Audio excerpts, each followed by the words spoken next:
मुझे दोषी साबित करने के लिए मीडिया ट्रायल गलत। फर्जी ओबीसी सर्टिफिकेट पर ट्रेनी आईएएस पूजा खेड़कर ने तोड़ी चुप्पी। ट्रेनी आईएएस अधिकारी पूजा खेड़कर लगातार सुर्खियों में बनी हुई है। फर्जी दिव्यांगता और ओबीसी सर्टिफिकेट के आधार पर सिविल सर्विस में चयन होने के कई आरोपों का सामना कर रही हैं। अब इस मामले में उन्होंने कहा कि मीडिया ट्रायल के जरिए किसी को दोषी साबित करना बिल्कुल गलत है। बता दें कि पूजा के माता पिता भी इस समय फरार हैं। ट्रेनी आईएएस अधिकारी पूजा खेड़कर सत्ता और विशेषाधिकारों के कथित दुरुपयोग को लेकर बड़े विवाद में फंस गई हैं। अब इस मामले में पहली बार उन्होंने चुप्पी तोड़ी है। उन्होंने अपने ऊपर लगे आरोपों पर कहा कि मुझे दोषी साबित करने के लिए मीडिया ट्रायल गलत है। 34 साल की पूजा पर सिविल सेवा परीक्षा पास करने के लिए धोखाधड़ी करने का आरोप है।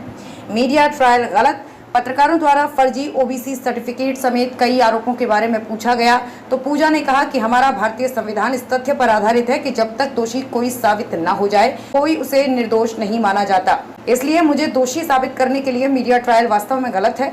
ये हर किसी का मूल अधिकार है। आप कह सकते हैं कि ये आरोप है, लेकिन मुझे इस तरह से दोषी साबित करना गलत है। खेड़कर ने जांच को लेकर कहा कि वो विशेषज्ञ समिति के सामने गवाही देंगी और वो समिति के फैसले को स्वीकार करेंगी। उन्होंने कहा, मेरी जो भी दलील है मैं उसे समिति के सामने रखूंगी और सच्चाई सामने आएगी।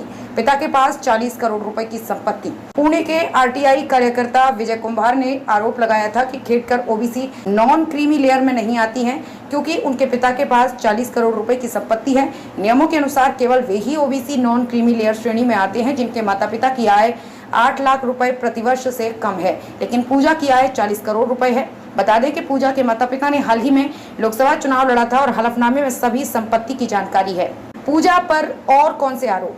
पूजा पर अपने पद का दुरुपयोग करने और सिविल सेवा परीक्षा में पास होने के लिए फर्जी विकलांगता और जाति प्रमाण पत्र पेश करने के आरोप लगे हैं, जिसकी जांच चल रही है। जब पूजा से मेडिकल सर्टिफिकेट के बारे में पूछा गया तो उन्होंने कहा, इन बातों की जांच के लिए विशेषज्ञ समिति गठित की गई है। मैं समिति को अपना जवाब दूंगी। विशेषज्ञों को फैसला करने दीजिए। जो भी मसला है वो जनता के सामने आएगा। बता दें कि पूजा खेड़कर के माता पिता मनोरमा खेड़कर और दिलीप खेड़कर के खिलाफ भी किसानों को पिस्तौल दिखाकर धमकाने के आरोप में